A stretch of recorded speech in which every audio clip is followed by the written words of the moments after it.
But we will go up to the start for the B final of the women's pairs. And the start list for the B final of the women's pair. Lane 1, Great Britain. Lane 2, Spain.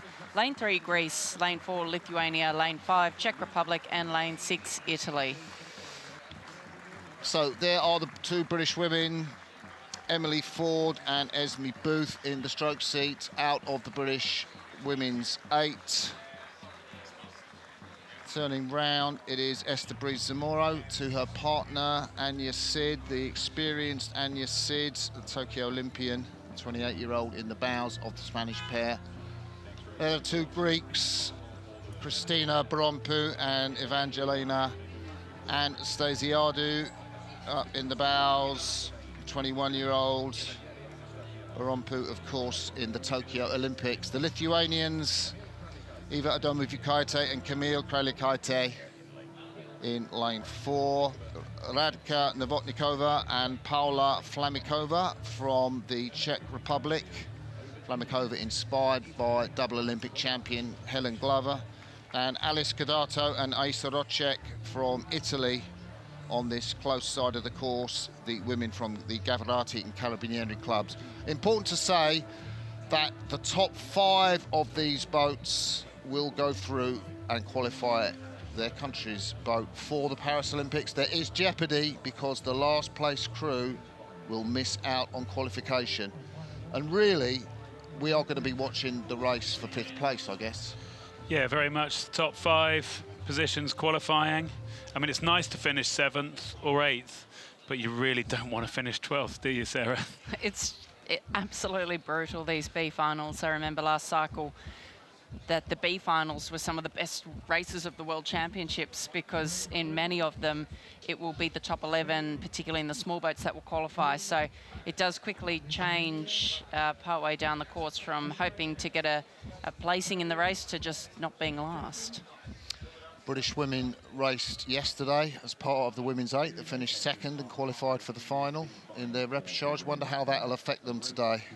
Yeah, I wonder what sort of psychology you have here. I think you have to just row your boat as fast as you can from the start to the finish. You can't be thinking you've got to keep one person behind you, but you also probably don't want to go out, work too hard too early and blow up. I've doubled up in the pair in the 8 at a World Championships before, and I mean, these athletes are fit enough to be doing one race a day, that's no problem, but over an 8-day regatta, it's more the going through the motions every day that really starts to make you tired. It's coming up, doing your pre-row, doing your race warm-up, cooling down, doing that day on, day off for 8 days is what starts to really weigh you down. So the British aren't the fastest starting here on the course. They're in about 4th position at the moment. Yes, Barompu and Anastasiadou, the Greeks who've got that early lead. Now we're looking at the Lithuanians who are tracking them. They're in that boat number 4 as this one starts to shape up. Just 1 minute in and the crews will start to find their pace. She's so strong, Barompu, on the back end of the stroke. I remember her getting through Morrison and McIntyre in the Olympic semi-final in Tokyo to push the Australian, co-favourites out of a race in that Olympics. But she's paired in with Anastasiadou, who's a lightweight athlete. The Greeks have gone out really hard, really aggressive. I'm concerned about the power that they're throwing down at this point. They're clearly desperate to get themselves into the lead, but that is going to be really expensive, this rhythm, as they come through the 500-metre marker. Yeah, great shout, Sarah. We see these Greeks, they're leading through halfway. They're at 40 strokes a minute still, but it does look like they're working very, very hard for that. And I said you don't want to be blowing up. So if these others can just hang on to them as we have another look here, you can see, yeah, just how hard they're working. The British off the back at the moment, and if you're watching this in Great Britain, you'll have your heart in your mouth. I think rightly so. Emily Ford and Esme Booth have got a big racing programme here. They're in the A final of the women's 8s, hoping for a top 5 finish. They've got to get a top 5 finish in this race, otherwise they will have to go through qualification next year. Look at Barompu go there. That's what I was thinking, Barompu in the stroke seat. Look how hard she's going at it, backed up by that former lightweight. What do you think, Sarah? They're going to keep this going? I think they're going to start to struggle. The pair isn't a boat that likes to be sort of bullied in that way. I think that you've got to be super careful. I think they're going to find it really hard in the second half of the race to maintain this speed. Yeah, bullying is what it perhaps looks like they're doing. We look here at this Spanish pair with Anya Sid in the bow seat, so experienced. It looks more like they're moving in sympathy with the boat, more with the pace of the boat, and I think that's going to help them as they start to make progress now against the Greeks. I'm shocked to see the Lithuanians back in 6th position. Do they have something here down the track to be able to get themselves into the race? They're the ones currently at risk of missing out on a place in the Olympic Games.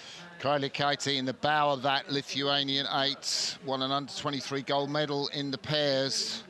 Her motto is the universe rewards the brave. She's going to have to be brave at this point because they're going head-to-head with the British for the last qualifying place in this race. Well, we're seeing the Italians now 38 strokes a minute. I think they're going to be quite pleased with their work, that they've just settled into something over here on lane number 6, staying well clear of anything going on the far side of the course. It's still the Greeks leading through halfway, Spain and Italy more or less together. Czechia are looking pretty decent, but they could get pulled back. Let's see what happens in this last, or this big second 1,000. Kadato in the bow seat, just 19 years of age. And she's won a junior and under 23 medals. Not the biggest of all women. And look at the push coming from lane 2 now from the Spanish. I think they just have their bow ahead of the Italians. They're going to start to make a move on the Greeks.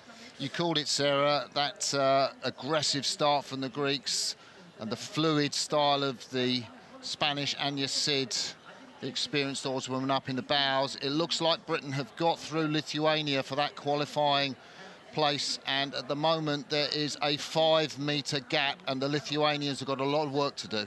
Well, we still see Barompu here, and you can see that she's working very hard. But actually, when we look to the Spanish, you can see the gritted teeth as well there. So whilst it might have looked a little bit more relaxed in the bodies, working hard in both these boats, desperate to try and stay at the head of the field. And I think the important stat here is this one with Lithuania back here. You can see about 4 metres in last place. Great Britain hanging on for their 5th to try and get that 5th and final qualifying place. There's the British, Esme Booth in the stroke seat, Emily Ford behind her. They will feel the tension at the moment, but they have worked hard to put their bows ahead of Lithuania as we come towards the final 500 metres of this race. We're still in the 3rd quarter. The Greeks still in the lead.